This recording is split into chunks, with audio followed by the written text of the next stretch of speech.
Yeah. Why is it that the things that make me truly happy are the things that I invest in least? I spend £90 on a new Mac charger, but at the mere mention of meditation and mindfulness, my eyes begin to roll. I started to question that eye roll, tracking it, seeing when it happens and trying to figure out why it happens. And the more I've noticed it, the more I've started to wonder, what if my skepticism of meditation, holistic medication, mindfulness and manifestation, all of that hippie stuff, isn't an accident after all?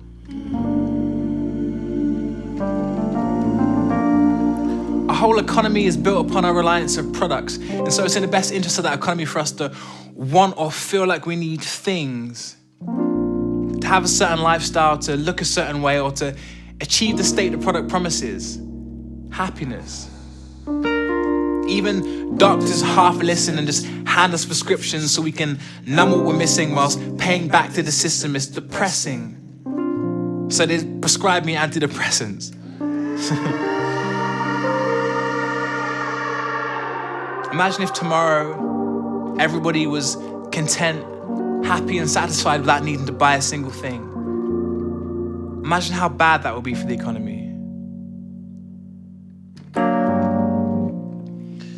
And so I found myself lying on the ground, listening to some guy on YouTube called Wim Hof saying, breathe in, breathe out.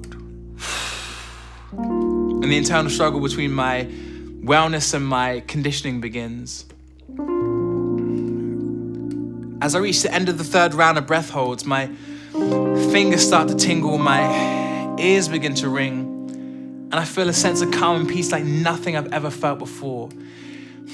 I even hear myself say something ridiculous to my friend like, I feel connected. I feel reborn, like I'm experiencing the world for the first time. But even as I'm saying and feeling these things firsthand, my mind struggles to accept them. And a little voice says, it's just oxygen deprivation. Don't be ridiculous, get a grip, you sound like a hippie. I think the problem is sometimes we incorrectly correlate cynicism with intelligence. The ability to question, to deduce, to ridicule, to disbelieve. But where's the intelligence in becoming too clever to be happy? I don't wanna go to work in the morning, no. I just wanna lie outside in the sun. No, I don't wanna buy what you were selling, no. Cause there's flaws in the system, the time for something different has come. Yeah.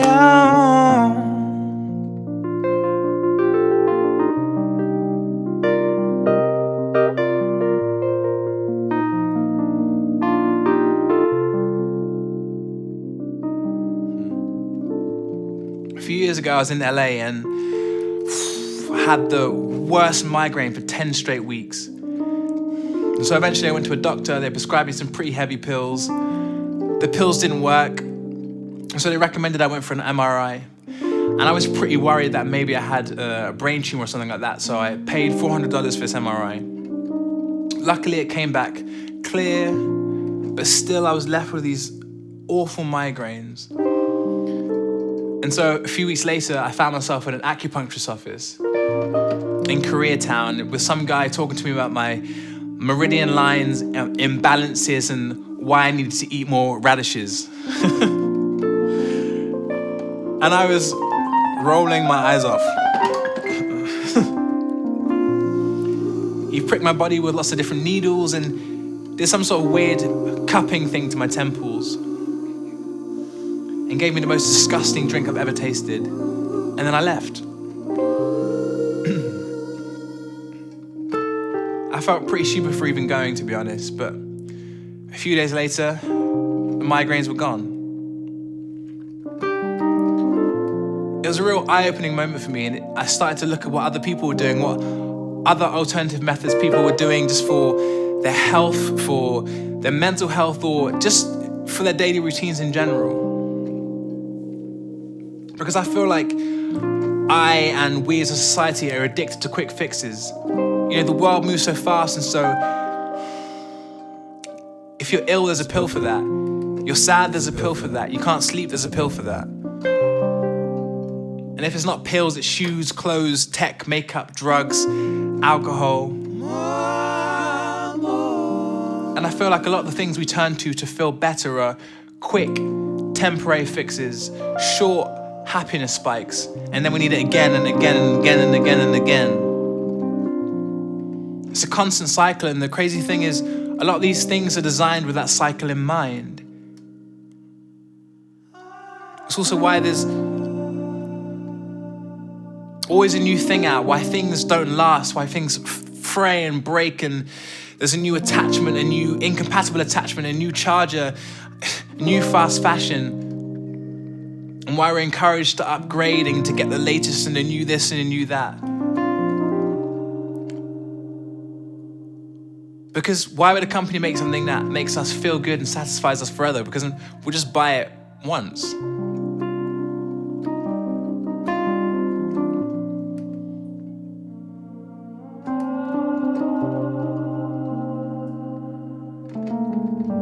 And I've realized that wellness is like learning to cultivate your own happiness. So not only do you feel good without buying anything, but you can also sustain your happiness for longer. It's almost like being a little farmer with a whole field full of happiness. And you can just help yourself and harvest away.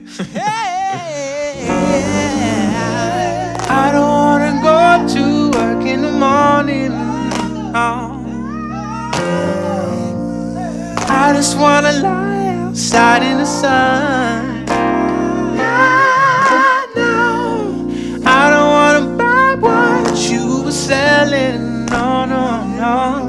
'Cause there's flaws in the system. The time for something different is gone.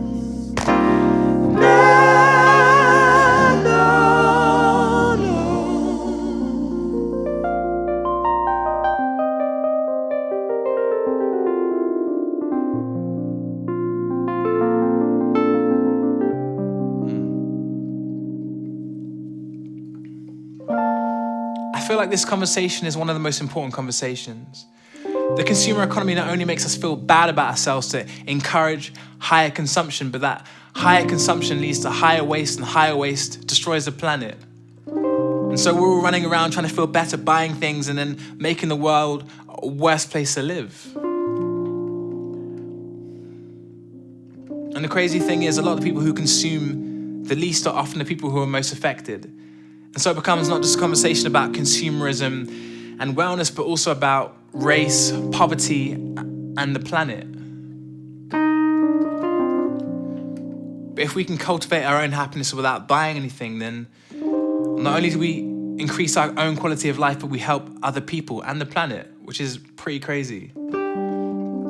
So I started to think about this more and more and more, and I started to go back and research and reevaluate a lot of the things I was skeptical of. And there are so many things. So many things that I've just learned and been taught are hippie, are like fringe things that those people do. And obviously not everything works. But bit by bit, I'm finding little things that do work and do make me feel better about myself and make the day easier. And I think that's really important. Especially now, the world is such a difficult place. We're all so isolated. And it can feel like there's nothing to look forward to. And so just having that ability just to feel good in yourself, to know that you are enough. You don't need anything else. And just by breathing or meditating or doing whatever it is you need to do to feel good about yourself, that's all you need. That's really important right now. So I'd love to know your experiences, things that you've been skeptical of, are skeptical of, things that you're curious about, or routines that you swear by, things that you do every day. Because the more we talk about this, the more I can learn from you, and we can all learn from each other and find out what fulfills us and helps us grow as individuals. So tell me, what makes you happy? I don't wanna go to work in the morning. I just wanna lie outside in the sun. I don't wanna buy what you were selling, no, no. Cause there's flaws in the system, the time for something different has come.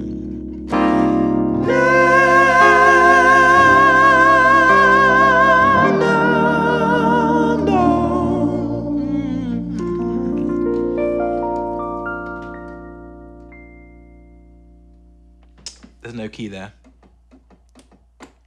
The end.